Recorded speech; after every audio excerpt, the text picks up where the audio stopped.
Hər şeydə müqəssir sənsən deyə bağırırdı. Ancaq sən mən deyənə eləsəydin, heç nə olmazdı. Yox, lazım bilmədin, mənə qulaq asmadın.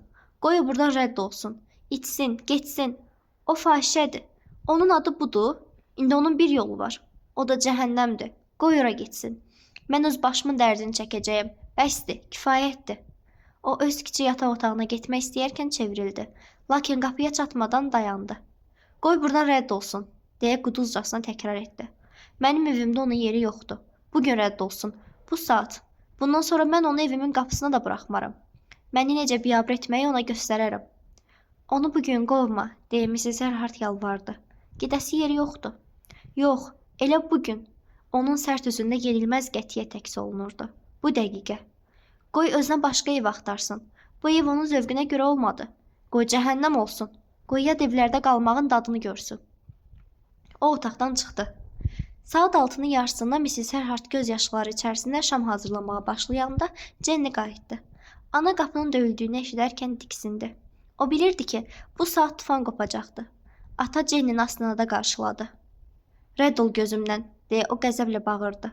Sənin ruhun belə mənim evimdə olmasın. Bir də mənim gözümə görünmə. Cəhənnəm ol. Saralmış, titrəyən Jenny bir kəlmə danışmadan onun qarşısına dayanmışdı.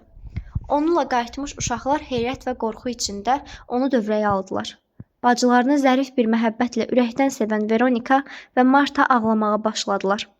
Tamamilə çaşmış George, "Nə olub axı?" deyə soruşdu.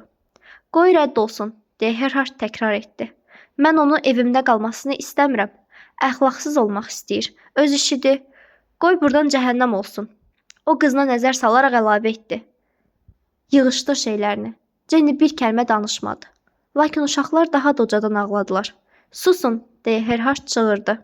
"Mətbəxə gedin." O uşaqları otaqdan qovdu və özü də arxasına belə baxmadan çıxdı. Jenny səssiz öz otağına keçdi. O miskin varidantını topladı və bunları göz yaşları içərisində anasının gətirdiyi zəmbilə yığmağa başladı. Elə də çox olmayan qız bəzək düzəyini özü ilə götürmədi. Onlar Jenny'nin gözlərinə sataşdı. Lakin o balaca bacılarına düşünərək bu şeylərə toxunmadı. Marta və Veronika şeyləri toplamaqda ona kömək etmək istəyirdilər. Amma ata onları buraxmadı. Saat 6-da Bas gəldi.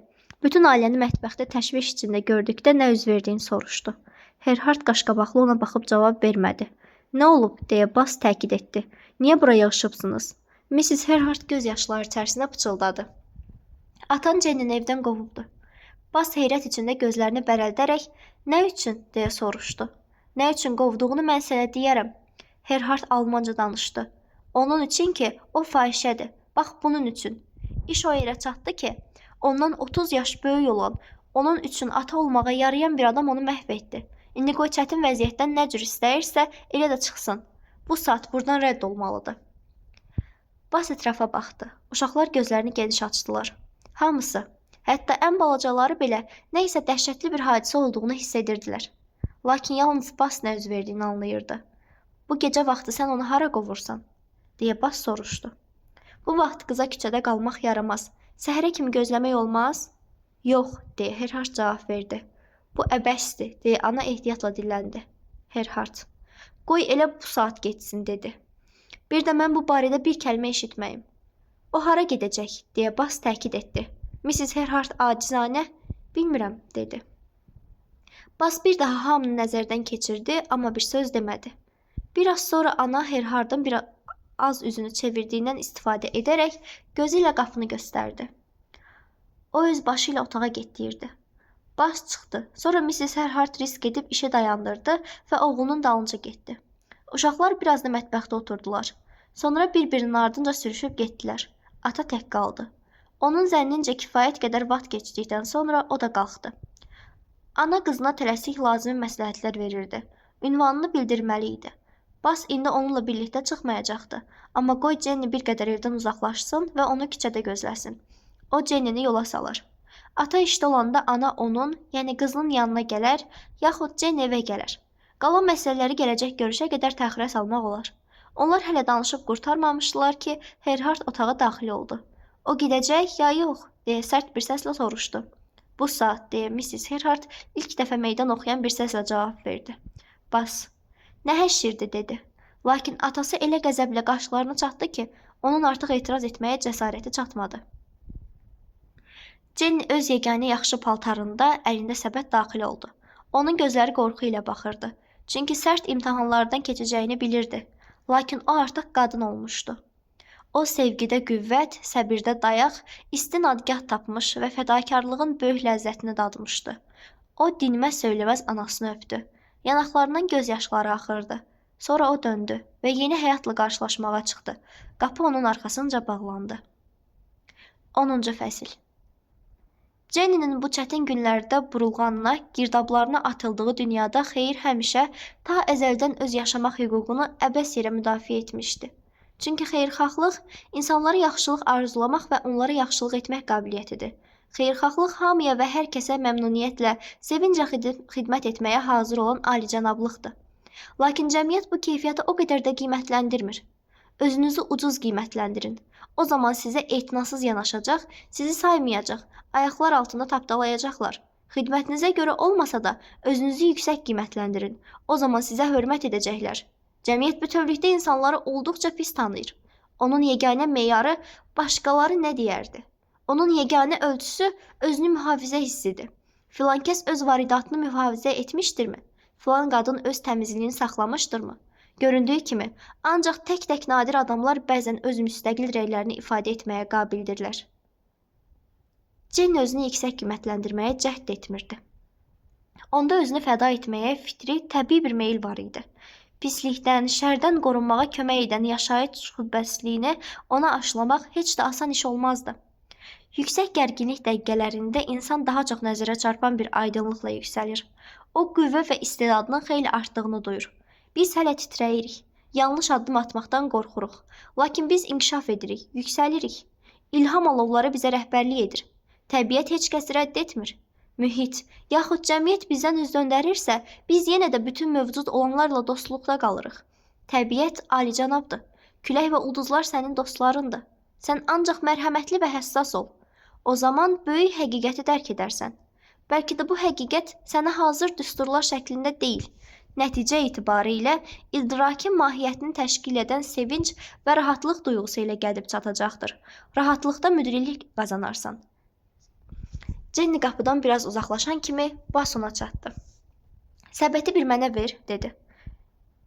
Jenny'nin həyəcandan bir söz deyə bilmədiyini görərək əlavə etdi. Mən, deyəsən, sənə harda otaq tapmaq mümkün olduğunu bilirəm.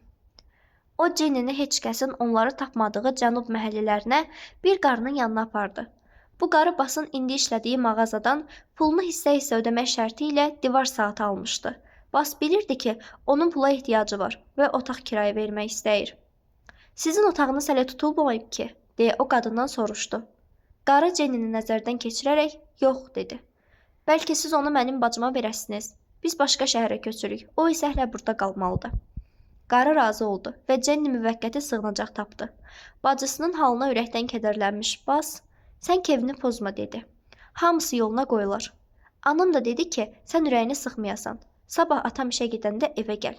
Jenny gəlməyi vəd etdi. Bas ona ürək vermək üçün bir neçə söz də dedi. Qarı ilə razılaşdı ki, Jenny onun evində yeyib içəcək, sonra vidalaşdı. O artıq qapıdaykən, budur, hər şey öz qaydasındadır, dedi. Hamısı düzələcəkdir. Kefini pozma. Mən getməliyəm. Sabah səhər sənə deyərəm. O getdi. Xoşa gəlməyən fikirlər onu bir o qədər də təşvişə salmırdı. O hesab edirdi ki, bacısı doğrudan da müqəssirdi. Bu bacısının tamam çaşdığını, qəm dəryasına batdığını görə yolda onu sorğu-suala tutmasından da aydın idi. Sən nəyin xətrinə belə bir işlə razı oldun? Heç olmazsa bir dəfə fikirləşdinmi nə edirsən? Jenny. Xahiş edirəm, bu saat mənə sual vermə, dedi və bununla onun inadcıl sorğu-sualına son qoydu. Onun özünə bəraət qazandırmağa və şikayət etməyə əsası yox idi. Hərgah bu işdə bir kəs müqəssir idisə, o məhz özü idi. Basın düşdüyü fəlakət, ailənin başına açdığı iş, Jenny'nin özünü qurban verməsi, bunların hamısı unudulub getmişdi. Jenny yeni, yad yerdə tək qaldıqdan sonra öz dərdləri ilə əlləşməyə başladı. Keçirdiyi sarsıntıya, öz doğma evində qovulmaq rüsvayçılığına dözmək üçün qüvvəsi çatmadı və o hönkürtü ilə ağlamağa başladı. Doğrudur, o təbiətən səbirli idi və şikayət etməyi sevmirdi. Lakin bütün ümidlərinin qəflətən fəlakətə uğraması onun belini sındırmışdı. Adama qasırğa kimi hücum edən və onu sarsıdan bu qüvvə nədir? Nə üçün ölüm qəflətən soxulur və həyatda ən işıqlı, ən sevincli görünən şeyi parça-parça edir? Jenny olub keçənləri fikirləşərək Brenderlə uzun tanışlığını bütün təfərrüatı ilə yadına salırdı. Onun dərdi nə qədər böyük olsa da, Brenderə qarşı məhəbbətdən və mehribanlıqdan başqa bir şey hiss etmirdi. Axı o Jenny'yə şüurlu olaraq pislik etmək istəmirdi. O həqiqətən yaxşı və alicənab idi. O sözün əsl mənasında yaxşı adam idi. Jenny hər şeydən əvvəl onu fikirləşərək Brenderin vaxtsız ölümünə ürəkdən ağlayırdı. Gecə belə ağır fikirlər içərisində keçdi. Səhər isə Bas işə gedərkən ona dəydi və dedi ki, ana axşam Jenny-ni gözləyəcəkdir. Ata evdə olmayacaq. Onlar hər barədə danışa bilərlər. Jenny uzun və ağır gün keçirirdi. Lakin axşama yaxın kefi yaxşılaşdı və 8-ə 15 dəqiqə işləmiş anası gilə getdi. Evdə onu bir o qədər də şad xəbərlər gözləmirdi. Herhard hələ də qəzəb içində idi. O gələn şənbə günündə işdən çıxıb Yaqustana getməyə qərar almışdı. İndi hər bir şəhərdə yaşamaq onun üçün Kolumbusda qalmaqdan yaxşı olacaqdı. Burada heç vaxt adamların gözünə düz baxa bilməyəcəkdi. İndi Kolumbus onun üçün ən dözülməz xatirələrlə bağlı olacaqdı. O buradan gedəcəkdi, iş tapsa ailəsini də yanına çağıracaqdı. Bu o deməkdir ki, öz evi ilə vidalaşmaq lazım gələcəkdi. Onsuz da girov pulu verə bilməyəcəkdi. Buna ümid etmək əbəsdir. Bir həftədən sonra Herhard yola düşdü. Jenny evə qayıtdı. Onların həyatı bir müddət keçmiş qaydasına düşdü. Lakin əlbəttə bu çox davam edə bilməzdi. Bas bunu anlayırdı. Jenny'nin başına gəlmiş fəlakət və onun mümkün olan nəticələri Bası çox sıxır, çox incidirdi. Kolumbusda qalmaq mümkün değildi. Yaqustana köçmək düşünməzdi. Onların hamısının başqa bir yerə köçməsi zəruridirsə, yaxşısı budur ki, böyük bir şəhərə getsinlər. Bas vəziyyəti ölçüb biçərək düşündü ki, bəxti Clevelandda sınamaq lazımdır. O eşitmişdi ki, orada sənaye coşqun bir sürətlə inkişaf edir. Orada işi düz gətirsə, qalanları da onun yanına köçərlər. Atası indiki kimi Yaqustanda işləsə və bütün ailə Clevelandda köçsə, Jenny küçədə qalmaz. Bas bu nəticəyə birdən-birə gəlmədi. Xeyli götür-qoy etdikdən sonra öz niyyətini bildirdi. Bir dəfə axşam anası şam yeməyi verdiyi zaman Bas, "Mən Clevelandda getmək istəyirəm," dedi. "Nə üçün?" deyə ana özünü itirmiş halda oğluna baxaraq soruşdu. Mrs. Herhard oğlunun onları tərk edəcəyindən qorxurdu. "Məncə orada iş taparam," deyə Bas cavab verdi. "Bu xarabada qalmağımızın mənası yoxdur." Anası məzəmmətlə, "Təmiz danış," dedi. "Yaxşı, sən Allah," deyə Bas əlini yellədi. "Mənim yerimə kim olsa söyüş də söyər, lənət də yağdırar. Burada bizim işimiz heç vaxt düz gətirmədi. Mən gedərəm, iş tapsam, hamınız yanıma gələrsiniz. Heç kəsin bizi tanımadığı yerdə bundan 1000 qat yaxşı yaşayarıq. Burada bizi heç bir şey, yaxşı şey gözləmir." Mrs. Herhard dinləyir və onun ürəyində ümid oyanırdı ki, nəhayət onların həyatı heç olmazsa biraz yüngülləşər. Kaş Bas dediyinə əməl edəydi. Gedib özünə iş tapsaydı, sağlam və ağıllı oğul anasına necə kömək etməlidirsə, ona eləcə kömək edəydi. Necə yaxşı olardı. Coşqun bir sel onların pəncərəsini alıb uçuruma aparır. Doğrudanmı onlar heç bir şey xilas etməyəcəkdi? Ana maraqla soruşdu. "Sən elə fikir edirsən ki, iş tapacaqsan?" "Tapmalıyam," deyə Bas cavab verdi. "Hələ belə şey olmayıb ki, mən iş axtaram, tapa bilməyəm. Uşaqlardan bəziləri Clevelandda gedib yaxşıca işə düzəliblər. Lap elə Millergili götür."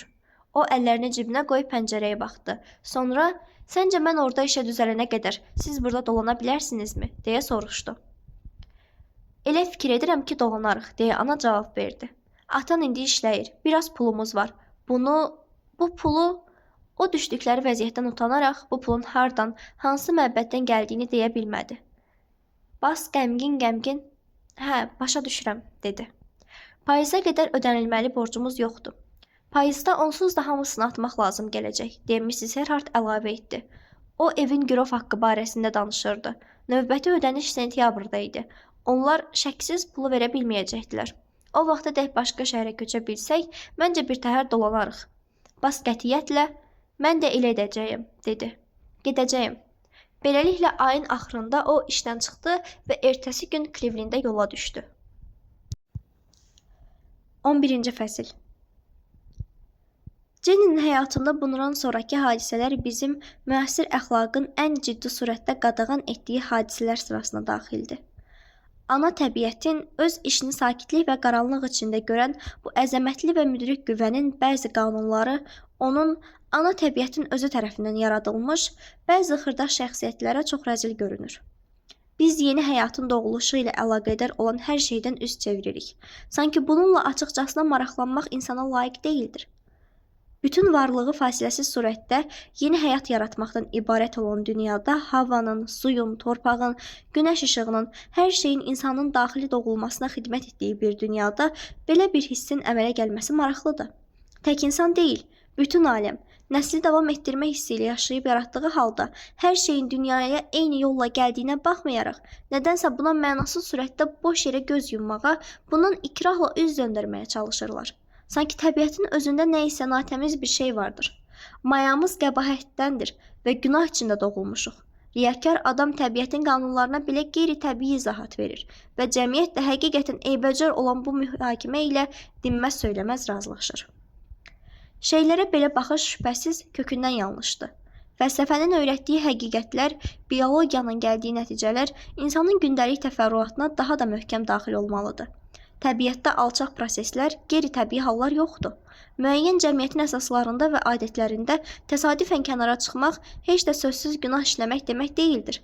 İnsanlar tərəfindən müəyyən edilmiş qaydaları təsadüfən pozan heç bir bədbəxt məxluqu cəmiyyət rəyinin amansız cəzasına onun adına yazdığı hədsiz alçaqlıqla itham etmək olmaz.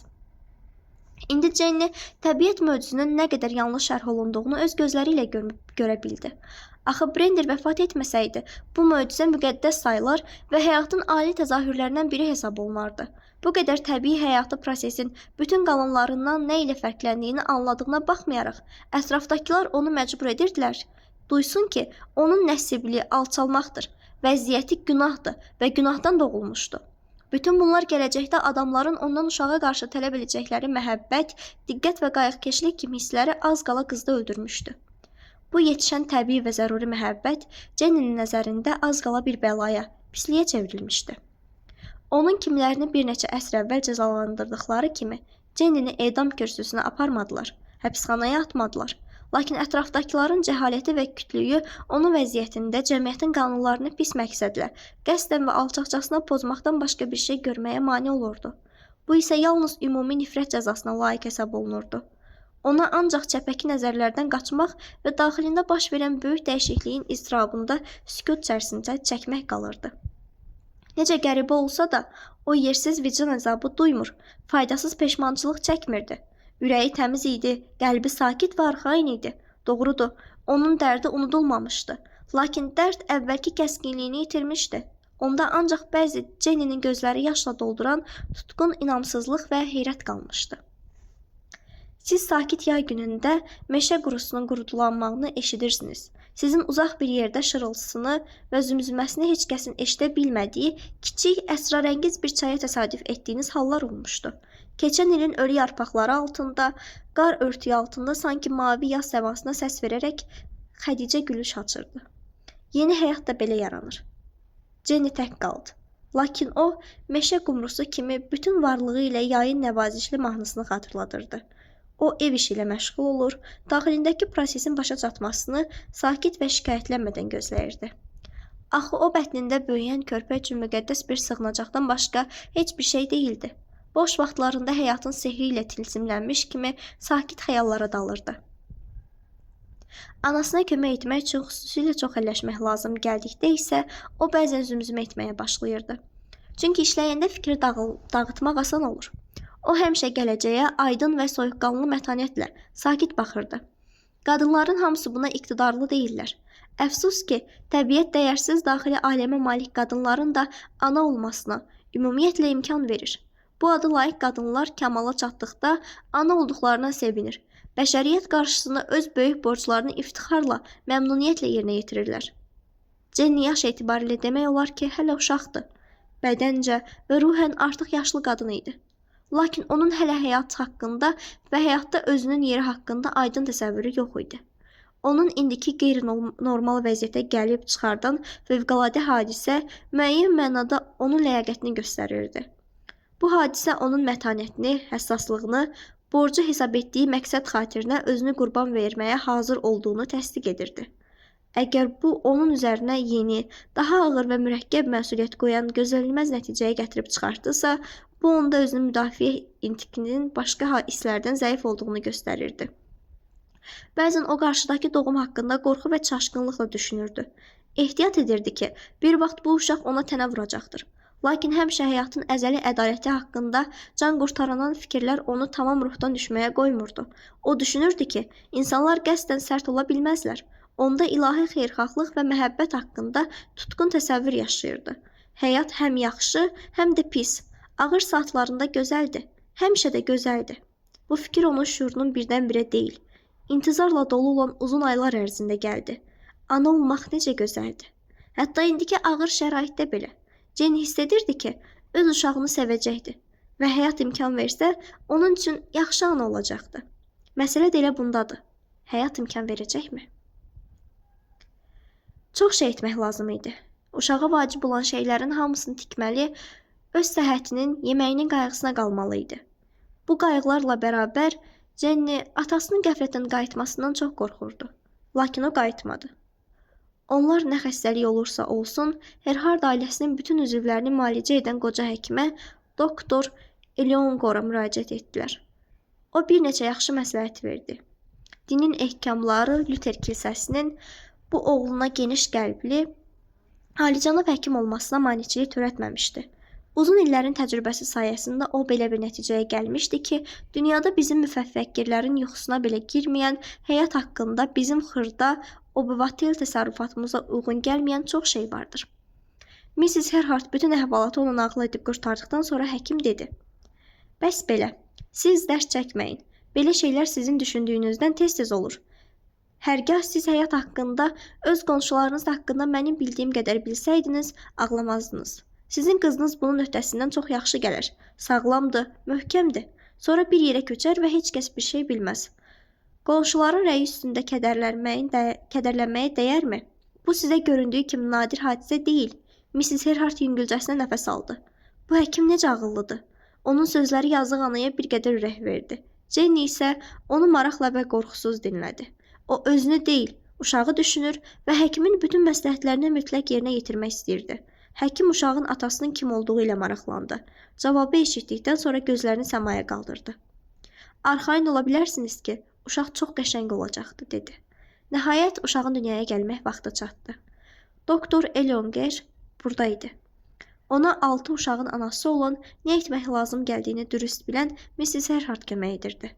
Hər şey yaxşı keçdi. Körpənin ilk çığırtısını eşidən Jenny bütün varlığı ilə ona doğru can atdı. Onun uşağı. Bu zəif, aciz, balaca bir qız idi. Onun ana qayğısına nə qədər böyük ehtiyacı vardı. Uşağı yuyub bələdikdən sonra Jenny onu əsə-əsə, intihasız şadlıqla döşünə yaxınlaşdırdı. Onun uşağı, onun qızı.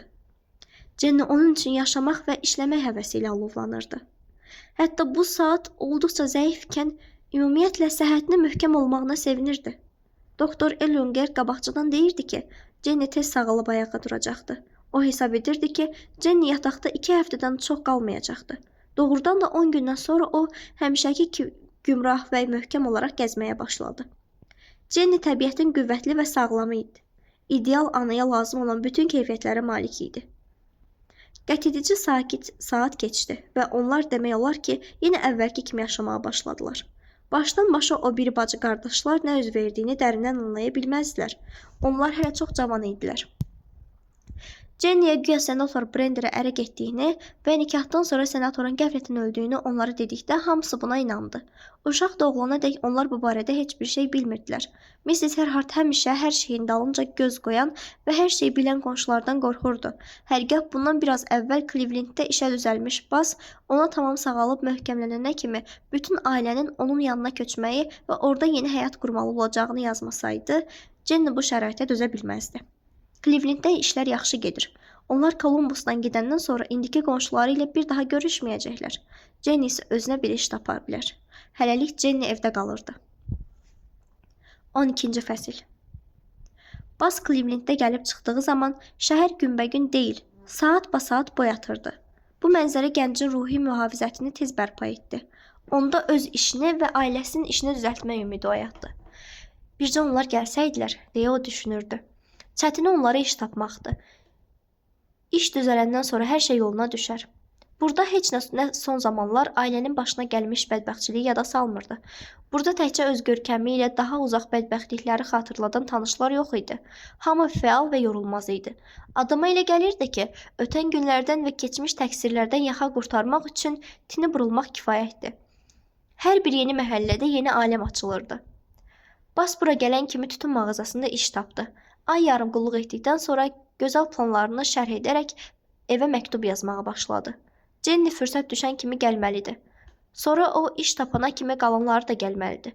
Onun yanında olan qızlar üçün nə qədər istəsən iş var. Müvəqqəti olaraq Jenny onunla bir yerdə qala bilər. Yaxud bəlkə burada ayı 15 dollara icarəyə verilən evlərdən birini tutmaq mümkün olar. Burada böyük mebel mağazaları var. Pulu hissə-hissə verməklə bütün lazım olan şeyləri almaq olar. Ana ev işlərinə baxar. Onlar tamamilə yeni mühitdə yaşayacaq, heç kəs onları tanımayacaq. Onların qeybətini etməyəcəkdir. Onlar həyatı yenidən başlar və abırlı, hörmətli işlər, yaxşı gedən adamlar olarlar. Həmişə gənc və təcrübəsiz adamı yeni mühitdə, yeni insanlar arasında həyəcanlandıran arzu və ümidlər içərisində Bas nəhayət Jenny'yə yazdı ki, o yubanmadan yola düşsün. Bu vaxt onun uşağı 6 aylıq idi. Bas yazmışdı. Burada teatrlar, gözəl küçələr var. Gəmilər göldən birbaşa şəhərin lap mərkəzinə gəlir. Cleveland heyrətamiz şəhərdir və çox sürətlə inkişaf edir. Yeni həyatda Basın hər şeydən artıq xoşuna gələn də elə bu idi. Bunların hamısı Mrs. Herhard'a, Jenny'yə və ailənin qalan üzvlərinə dərin təsir bağışladı. Mrs. Herhard hərəkətinin nəticəsi üçün olduqca ağır istirab çəkirdi və indi Basın məsləhətinə bilə-ixtiyar əməl etmək tərəfdarı idi. O təbiətin elə gülərüzlü idi və inləyib zarmağı o qədər sevmirdi ki, indi Cleveland həyatının nurlu gələcəyinə tamamilə alidə olmuşdu. Artıq təkcə gözəl ev haqqında deyil, uşaqlarının parlaq gələcəyi haqqında şirin arzularının da yerinə yetiriləcəyini görürdü. Əlbəttə, onlar iş tapacaqlar, deyə o fikirləşirdi. Bas haqlıdır. Mrs. Herhard həmişə istəyirdi ki, əri böyük bir şəhərə köçsün, amma o razı olmurdu. İndi isə bu zəruridir. Onlar gedəcək, həmişəkindən yaxşı yaşayacaqdılar. Herhard da onun rəyinə qoşuldu. Arvadının məktubuna cavab olaraq yazdı ki, əlindəki işdən imtina etmək üçün onun tərəfindən ağılsızlıq olardı. Lakin əgər Basın fikrincə onlar Clevelanddə yaxşı həyat qura bilərlərsə, qoy getsinlər. O ailəni saxlamağın, nə vaxt uzadılmış borcları ödəməyin təşviş oyadan fikirlərindən başını itirdiyi üçün bu planı xüsusi məmnuniyyətlə qəbul etdi. O hər bir maaşına 5 dollar ayırır və arvadına göndərir. 3 dollar yeməyə xərcləyir, 50 sent xırda xərclər üçün, kilsə xərci, bir ovuc tütün, hərdən bir stəkan pivə içmək üçün saxlayırdı. Bundan başqa bir pul daxil almışdı və hər həftə ora qara gün üçün dollara yarım ayırırdı. Fabrikin çardağında bomboş, yöndəmsiz bir bucaq onun mənzili olmuşdu. Herhard axşam saat 9-a dək fabrikin kandarında oturur, boş, xəlbət küçələrə baxırdı. Sonra çardağa qalxırdı. Burada aşağı mərtəbələrdən qalxan maşın yağının boğucu iyində, pi şamının işığında qoca öz gününü yenə tək-tənha başa vururdu. Alman qəzetlərini oxuyur, əllərini sinəsində çarpazlayaraq xəyala gedirdi. Sonra qaranlıqda açıq pəncərənin qarşısına diz çökür, yatmazdan qabaq dua edərək öz sərti yatağına uzanırdı. Günlər intihasız uzun keçirdi. Gələcək nəşəsiz və qəmlə dolu görünürdü. Buna baxmayaraq, o əllərini göyə qaldıraraq sonsuz inamla dua edirdi ki, günahları bağışlansın. Ona öz ailəsi içərisində bir neçə ildə rahat və xoşbəxt yaşamağa imkan verilsin. Beləliklə, ən vacib məsələ nəhayət həll olunmuşdu. Uşaqlar səbirsizlikdən darıxırdılar. Mrs. Herhard da gizlicə onların hisslərinə şərik olurdu. Basın təklif etdiyi kimi, Jenny birinci gəlməli, onun arxasınca qalanları da Clevelanddə yola düşməli idilər. Jenny'nin getmək vaxtı çatdıqda hamı son dərəcə həyəcanlanmışdı. Marta dönə-dönə soruşurdu. Sən bizə tez mi yazacaqsan yanına gələk? Basa de ki, tez olsun, deyə George tələb edirdi. Veronika heç kəsin onu eşitmədiyini zənn edərək mahnı oxuyurdu. Clevelanddə uçmaq istəyirəm, Clevelanddə uçmaq istəyirəm. Bu mahnını eşidəndə George istehza ilə səsləndi. Bir buna bax, gör xətrinə nə düşüb. Qız inciyərək, sənə nə var, dedi. Lakin vidalaşmaq dəqiqəsi çatanda Jenny bütün mətanətini yardıma çağırmalı oldu. Bu səfərdə məqsəd onların tezliklə yenə bir yerdə, həm də əvvəlkindən yaxşı yaşamaları üçün şərait yaratmaq olsa da, Jenny qeyri-ixtiyari ruhdan düşdü. O 6 aylıq qızından ayrılmağa məcbur olmuşdu. Qabaqda onu böyük, naməlum bir aləm gözləyirdi. Bu aləm onu qorxudurdu. Jenny qüvvəsini toplayaraq, "Nigaran qalma anacan," dedi. "Hər şey yoluna düşəcək. Çatan kimi sənə yazaram. Çox çəkməz." Uşağa son dəfə nəzər salmaq vaxtı çatanda isə onun mətanəti külək qarşısında kibrit kimi söndü. Jenny beşincisini əyilərək incə bir hisslə yana-yana körpə qızının üzünə baxır və "Sən yaxşı qız olacaqsan, eləmi?" deyə təkrar edirdi. Sonra o uşağı əlinə aldı. Bərk-bərk sinəsinə bastı. Alnını onun sinəsinə yapışdırdı.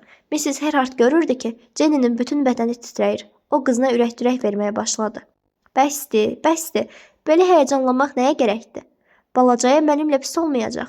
Mən onun qayğısına qala bilərəm. Əgər sən belə əzab çəkəcəksənsə, yaxşısı budur, heç getmə." Jenny başını qaldırdı və qızı anasına verdi. Onun mavi gözləri islanmışdı. "Özünü saxlaya bilmirəm," deyə Jenny göz yaşları içərisində gülümsədi. Sonra tələsik anasını, bacılarını və qardaşını öpüb otaqdan qaçdı. O George-la yanaşı küçə ilə gedərkən çevrildi və gülər üzlə elə əl elədi. Mrs. Herhart cavabında əl edərək düşündü ki, indi Jenny lap yaşa dolmuş qadın kimidir. O yola düşməyə hazırlaşanda pulun bir hissəsini təzə paltara xərcləməli oldular. Çünki yola çıxmaq üçün əyninə geyməyə bir şey yox idi. İndi Jenny ona çox yaraşan nəfis qəhvəyə kostyum, ağ bluzka, üzə salına bilən ağ vuallı həsir şlyapa geymişdi. O getdikcə uzaqlaşır, Mrs. Herhart isə hədsiz məhəbbət dolu nəzərləri ilə onu yola salırdı. Jenny gözdən itdikdən sonra ana göz yaşları içərisində mehribanlıqla dedi. "Hər halda mən çox şadam ki, o belə qəşəngdir." 13-cü fəsil. Bas Jenny-ni Cleveland vağzalında qarşılayıb, ruh yüksəkliyi ilə dərhal gələcək haqqında danışmağa başladı. Birinci növbədə iş tapmaq lazımdır. Böyük sənaye şəhərinin səs-küyündən kütləşmiş, adət etmədiyi kəskin ilə dolunun havadan gicəllənmiş Jenny özünü itirmişdi. O artıq heç nə görmür və eşitmirdi. "Sənə bir iş tapmaq lazımdır," deyə Bas davam edirdi. "Nə cür iş olur olsun, fərqi yoxdur, ancaq tapmaq lazımdır. Həftədə 3-4 dollar alsan da yaxşıdır. Ev kirayəsinə çatar. George da gələndə işə girər. Atam da göndərər. Biz lap yaxşı dolanarıq. Bura murdar Columbusdan 1000 dəfə yaxşıdır." "Bəli," deyə Jenny qeyri-müəyyən cavab verdi. O ətrafdakı yeniliklərə o qədər alidə olmuşdu ki, heç vəclə fikrini bu mühüm mövzu ətrafında toplaya bilmirdi. "Bəli, mən başa düşürəm. Mən bir iş taparam."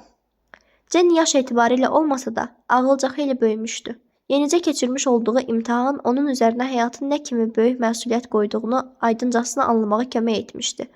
O daima anasını, həm də uşaqları düşünürdü. Xüsusən cəhd etmək lazımdır ki, Marta və Veronika öz həyatlarını ondan yaxşı qursunlar. Onları yaxşı geyindirmək lazımdır. Onlar uzun müddət oxumalıdırlar. Qoy onların daha çox dostları olsun. Görüş dairələrini və tanışlıqlarını genişləndirmək üçün daha artıq imkanları olsun. Bütün gecə gənc və inkişaf edən şəhərlər kimi Cleveland də o zaman iş axtaran adamlarla dolu idi. Tez-tez yeni müəssisələr açılırdı. Lakin azad işçi qüvvəsi həmişə tələbatdan artıq olurdu. Şəhərə gəlmiş yeni bir adam üçün elə o gün istədiyi iş tapıla bilərdi. Lakin elə hallar da olurdu ki, gələn adam həftələrlə, hətta aylarla iş axtara-axtara dolaşırdı. Bas Jenny hər şeydən əvvəl dükanlarda və universal mağazalarda bəxtini sınamağı təklif etdi. Bu yerlərdən bir şey çıxmasa, fabrikə ya başqa bir yerə getmək olar. Ancaq münasib iş düşsə, fürsəti əldən vermə, deyə Bas xəbərdarlıq etdi. Nə iş təklif etsələr, o saat razı ol. "Bəs mən nə deməliyəm?" Jenny qayğı ilə soruşdu. "De ki, işə girmək istəyirsən. Əvvəl vaxtlar nə iş olacağını sənin üçün fərqi yoxdur." Jenny elə birinci gündən qardaşının məsləhəti ilə hərəkət etməyə sınadı və mükafat olaraq bir neçə soyuq rədd cavabı aldı. O çox yerə müraciət etdi, lakin görünür, heç bir yerdə yeni xidmətçilərə ehtiyac yox idi. O şəhərin ətrafında olan bir çox mağazalara, fabriklərə, kiçik əməlatxanalara getdi, lakin hər yerdə ona qapını göstərdilər. Nəhayət o ev qulluqçusu kimi yeni axtarmağa başladı. Halbuki bu son vasitəyə əl atmayacağına çox ümid edirdi. Qəzetlərdə olan elanları diqqətlə oxudu. Ona daha münasib görünən 4-cünü seçdi və bu ünvanlara getdi. O gəldiyi zaman artıq bu yerlərdən biri tutulmuşdu. Lakin Jenny'nin siması qapını açan qadına o qədər xoş gəldi ki, o içəri girməyi təklif etdi və onu sorğu-suala tutmağa başladı. O dedi: Təəssüf ki, siz biraz qabaq gəlsəydiniz, siz mənə tutduğum qızdan çox xoş gəlirsiniz. Hər ehtimala qarşı siz ünvanınızı mənə verin. Jenny bu xoş qəbuluna fərəhlənərək gülə-gülə getdi. İndi əvvəlki kimi çəkdiyi əzaba qədər olduğu kimi cavan görünmürdü. Üzü bir qədər arıqlamış, gözləri bir qədər çuxura düşmüşdü. Bunlar onun bütün simasına daha artıq dalğınlıq və incəlik verirdi. O səliqəlilik nümunəsi idi. Yenicə yuyulmuş və ütülənmiş təmiz paltarlarında o nə qədər gənc və cazibədar idi. O hələ boy atmaqdan dayanmamışdı. Lakin görünürdü ki, artıq qız deyil, 20 yaşlı qadındı. Başlıcası isə bu idi ki, Jenny'nin xoşbəxt təbiəti var idi. Ağır işə və məhrumiyyətlərə baxmayaraq, o heç vaxt öz gümrahlığını itirmirdi. Qulluqçu axtaran adam üçün Jenny doğrudan da gözəl bir sərvət idi. Sonra o Evclid küçəsində olan böyük malikanəyə doğru yollandı. Bu malikanə ona olduqca dəbdəbəli göründü. Çətin ki, burada onun xidməti lazım ola. Lakin madam ki gəlmişdi, bəxtini sınamalıdı. Ona qapı açan qulluqçu bir qədər gözləməsini təklif etdi. Sonra ikinci mərtəbəyə evin xanımı Mrs. Bracebridge'in otağına girdi. Kübar cəmiyyətdə tez-tez rast gəldiyimiz qəşəng əsmər qadınlar cinsindən olan Mrs. Bracebridge qadın gözəlliyindən yaxşı baş çıxartdı və Jenny'nin zahirində dərhal qiymətləndirdi. O gənc qadınla bir qədər söhbət edib, onu qulluqçuluğa götürməyə qərar aldı. Mən sizə həftədə $4 verəcəyim, dedi. İstəsəniz burada yaşaya bilərsiniz. Jenny izah etdi ki, o qardaşının yanında yaşayır və yaxınlarda bütün ailəsi bura gələcəkdir. Olsun, deyə xanım qeyd etdi. Sizə nə cür xoşdursa, eləcə də edin. Ancaq səhərlər vaxtında gəlin. O yeni qulluqçunun elə bu saat öz vəzifəsini yerinə yetirməyə başlamasını xahiş etdi və Jenny onun razılaşdı. Mrs. Bracebridge Jenny'yə gözəl baş bəzəyi və önlük verilməsini əmr etdi. O qısaca olaraq onun yeni vəzifələri ilə tanış etdi. Qulluqçu hər şeydən əvvəl xanıma qulluq etməlidir. Onun saçlarını daramalı, geyiminə kömək etməlidir. O həmçinin zəng vurulduğu zaman qapını açmalı, zəruri hallarda stol başında əyləşənlərə xidmət etməli, ümumiyyətlə xanımın bütün göstərişlərini yerinə yetirməlidir. Mrs. Bracebridge gələcək qulluqçuna bir qədər sərt və quru göründü. Lakin bunlarla bərabər Jenny onun qüvvəsinə və amiranə ədalarına valeh olmuşdu. Axşam saat 8-də Jenny'yə dedilər ki, bugün o azaddır. O belə böyük və zəngin bir evdə qulluqçu olmağa həqiqətən münasib hesab edildiyinə təəccüb qalır və belə yaxşı iş düzəldiyinə görə çox sevinirdi. Xanım başlanğıc üçün ona bu duvar olan qiymətli şeyləri və bəzək düzəkləri təmizləməyi tapşırdı. Jenny səylə durmadan işlədisə də bu iş saat 8-ədək qurtara bilmədi. O evə qayıtmağa tələsir, nə cür yer tapdığını indicə bu saat qardaşına deyəcəyi üçün sevinirdi. İndi anası Clevelanddə onun yanına gələ bilərdi. İndi qızcığazı onunla qalacaqdı. İndi onlar həqiqətən başqa cür yaşayacaqdılar. Jenny basın təklifi ilə anasına yazdı ki, o bilet axır gəlsin. Təqribən bir həftə sonra isə onlar münasib ev tapdılar və tutdular. Mrs. Herhard uşaqların köməyi ilə yoxsul ev əşyasını, o cümlədən hamısını bir furqona yerləşən mebeli topladı və 2 həftə sonra yeni mənzilə köçdü.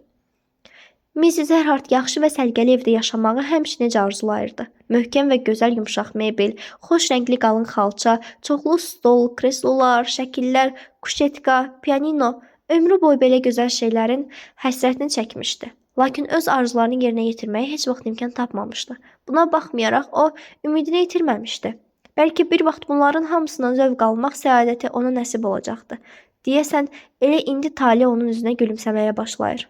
Clevelanddə gəlib şən, gülərüzlü Jenny-ni görən Mrs. Herhard lap ruhlandı. Bas onu inandırdı ki, bütün ailə gözəl yaşayacaqdır. Bas onları evinə apardı. Sonra George'a tapşırdı ki, vağzala qayıdıb şeyləri gətirsin. Senator Brender'in Jenny'yə göndərdiyi puldan Mrs. Herhardda hələ $50 qalmışdı. Pulunu hissə-hissə verməklə bəzi çatışmayan mebeli almaq olardı. Bas artıq ev kirayəsini bir ay qabaqdan vermişdi. Jenny isə son axşamlar ancaq döşəməni və pəncərəni yumaq, yeni evdə ürək açıcı təmizlik yaratmaqla məşğul olurdu. İndi birinci gecə onlarda təmiz döşəməyə sərilmiş 2 təzə döşək və pambıq yorğan, qonşu mağazadan alınmış yeni lampa, təsərrüfat ehtiyatları üçün Jenny'nin baqqal dükanından müvəqqəti aldığı və hələlik Mrs. Herhardda kreslo kimi xidmət edən yeşik var idi. Şam və səhər yeməyi üçün çörək və biraz kalbasa olurdu. Saat 9-a dək oturub gələcək üçün plan tuturdular. Sonra Mrs. Herhard və Jenny'dən başqa hamısı yatırdı. Ana qızı ilə söhbəti davam etdirir və bu zaman qızın sözü həlledici rol oynayırdı. Mrs. Herhart özünü müəyyən dərəcədə qızından asılı hiss edirdi. Bir həftə içərisində bütün ev qaydaya salındı. Bəzi mebel, xalça və lazım olan qab-qacağı aldılar. Hər şeydən təəssüf ediləsi bu idi ki, peç almaq lazım gəldi. Bu da bir böyük xərc idi. Kiçik uşaqlar məktəbə daxil oldular, lakin qərara alınmışdı ki, George iş tapmalıdır. Jenny və Mrs. Herhart bu qurbanın ədalətsizliyindən əzab çəkirdilər, lakin bunsuz necə ötüşmək mümkün olduğunu bilmirdilər. Jenny dedi, çalışaraq o gələn il məktəbə getsin. Yeni həyat nə qədər yaxşı başlansa da, ailənin xərci demək olar ki, mədaxili ilə tən gəlirdi və büdcənin müvazinəti həmişə qorxu altında olurdu. Əvvəl alicənablığı ilə fərqlənən Bas tezliklə elan etdi ki, otaq və yemək üçün $4 vermiş olsa kifayətdir.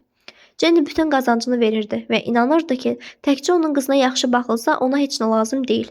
George mağazada özünə iş tapıb şagird olmuşdu. Həftədə $2 yardım alırdı və ilk vaxtlar qazancını məmnuniyyətlə anasına verirdi. Sonralar ədalətlə qət olunmuşdu ki, xırda xərclər üçün 50 sent onda qalsın. Herhart yenə əvvəlki kimi ailədən uzaqda işləyir, hər ay poçt ilə $5 göndərir və hər həftə xatırladırdı ki, bu puldan Kolumbusda olan köhnə borclarını vermək üçün biraz daha atmaq lazımdır. Çünki bu borclar indiyədək ona vicdan azabı verirdi. Beləliklə, ümumi mədaxil həftədə $15 çatırdı. Bu pula bütün ailəni yedirtmək və geyindirmək, mənzil haqqı vermək, kömür almaq, $50 mebelin pulunu hissə-hissə ödəmək, ayda $3 vermək lazım idi. Bunu necə etməli? İctimai nöqteyi nəzərdən yoxsulluğun nə olduğu haqqında tez-tez və həvəslə mühakimə yürüdən təmin olunmuş adamlar qoy özlərinə zəhmət verib bu sualın cavabı ilə maraqlansınlar. Təkcə mənzil haqqı, kömür və işıq ayda iri bir məbləğ $20 tuturdu. Yemək üçün, təəssüf ki, bu da məxaricin labid bir hissəsi idi, $25 gedirdi. Qalan $15 paltara, mebel haqqına, hər cür vergilərə, zəruri dava-dərmana və s. çatmalı idi. Lakin necə? Qoy bunun cavabını təmin olunmuş oxucunun coşqun təsəvvüratı desin. Hər halda Herhartlar birtəhər dolanırdılar. Hələlik onların böyük ümidləri var idi və belə zənn edirdilər ki, yaxşı yaşayırlar. Bu günlər onların ailəsi təvazökar və namuslu əməksevərlərin ləyaqətli nümunəsi hesab edilə bilərdi. Qulluqçu kimi işləyən və azacıq mükafat olaraq nə paltar, nə əyləncə, nə də başqa bir şey almayan Mrs. Herhart hələ hamı yuxudaykən dan yeri ağaranda qalxır, ocağı qalayır, səhər yeməyi hazırlayırdı. İçərisinə qəzet kağızı qoyulması lazım gələn, yoxsa onlar ayaqda durmazdı. Nazik köhnə sürtmə geyərək səssiz-səmirsiz otaqda gəzişir, şirin yuxuda olan Jenny'yə, Basa və George'a hədsiz məhəbbətlə nəzər salır, ürəkdən arzu edirdi ki, onlara belə tez durmaq və belə ağır işlər görmək lazım gəlməsin. Bəzən ana öz sevimlisi Jenny'ni oyatmazdan əvvəl onun yuxuda belə sakit görünən yorğun, sarılmış simasına baxır və acı-acı təəssüf edirdi ki, tale ona qarşı bu qədər sərt və amansız olmuşdu. Sonra Jenny'nin çiyinlərini nəvazişlə toxunur, o aylanı dək adını pıçıltı ilə çağırırdı. Uşaqlar qalxdıqları zaman səhər yeməyi artıq hazır olurdu. Axşam onlar evə qayıtdıqları zaman şam onları gözləyirdi. Mrs. Herhart diqqət və qayğısında uşaqların heç birinə fərq qoymurdu. Balaca nəvəsindən gözünü çəkmirdi. Ona inandırırdı ki, onun özünə nə paltar, nə ayaqqabı lazım deyildi. Axı uşaqların hər biri onun istədiyi yerə gedə bilər və onun hər bir tapşırığını yerinə yetirər. Uşaqların içərisində təkcə Jenny anasını dərindən anlayır və onu incə bir hisslə sevərək bütün varlığı ilə ona kömək etməyə çalışırdı. Anacan, qoy bunu mən edim. Qoy qalsın, anacan, mən özüm bunun çarəsini qılaram. Otur, dincəl, anacan. Bu sadə sözlərdə Jenny'nin anasına bağlayan sonsuz məhəbbət ifadə olunurdu. Onlar həmişə bir-birini gözəl anlayırdılar. Bu anlaşma getdikcə daha dolğun və daha dərin olurdu. Jenny bu fikrə dözə bilmirdi ki, anası əsir kimi, kanlardan o yana çıxa bilmirdi. Bütün günü iş vaxtı anasının əlləşdiyi və zəhmət çəkdiyi yoxsul evi düşünürdü. Jenny anasına istirahət verməyi, onun üçün həmişə həsrətini çəkdiyi adi, sadə rahatlıq yaratmağı necə ürəkdən arzulayırdı. 14-cü fəsil. Bracebridge-gildə qulluq etdiyi vaxt ərzində Jenny'nin görüş dairəsi xeyli genişləndi. Bu yaraşıqlı ev onun üçün məktəb oldu. Burada o təkcə geyinmək və davranmaq qaydalarını deyil, həyat hikmətini də öyrənmişdi. Mrs. Bracebridge və onun əri fövqəlmüasir adamları idilər. Özünə güvənməyin, ev bəzəmək, son moda ilə geyinməyi bacarmaq, qonaq qəbul etmək və məclisdə ali nəzakət qaydalarına riayət etmək sahəsində qüsursuz zövqün canlı təcəssümü idilər. Mrs. Bracebridge bəzən şəxsi şıltaqlığı nəzərə alınmazsa heç bir səbəb olmadan qısa kəlamı ilə öz fəlsəfəsini ifadə edərdi. Mənim əzizim, həyat mübarizədir. Bir şey əldə etmək istəyirsə, onun yolunda döyüşməlisən. Məncə arzuna çatmağa kömək edən hər bir vasitədən istifadə etməmək böyük axmaqlıqdır. O bu sözləri dodaqlarına üzdən rəng çəkə-çəkə dedi. İnsanların demək olar ki, hamısı anadan gəlmə axmaqdır. Onlar layiq olduqları kimi yaşayırlar və bundan yaxşı bir şeyə dəyməzlər. Zövqün çatmamasına nifrət edirəm. Bu ən böyük cinayətdir. Bu ağlı nəsihətlərin əksəriyyəti Jenniyə müraciətlə deyilməmişdi. Lakin bunları təsadüfən eşidən Jenny bu kəlmələr haqqında düşünməyə bilməzdi. Münbit torpağa düşən toxum kimi onlar cücərdilər. Jenny'də ictimai pillələr və hakimiyyət haqqında müəyyən təsəvvür əmələ gəlməyə başladı. Bəlkə yüksək mövqe onun üçün deyildi, lakin bu mövqe vardı və talih insanın üzünə gülsə, o bir pillə yuxarı qalxa bilər. Jenny işləyir və daim öz qismətini, öz talihini yaxşılaşdırmaq üçün nə etmək lazım olduğunu düşünürdü. Onun keçmişini biləndən sonra kim onunla evlənər? Uşağın varlığını o necə izah edə bilər?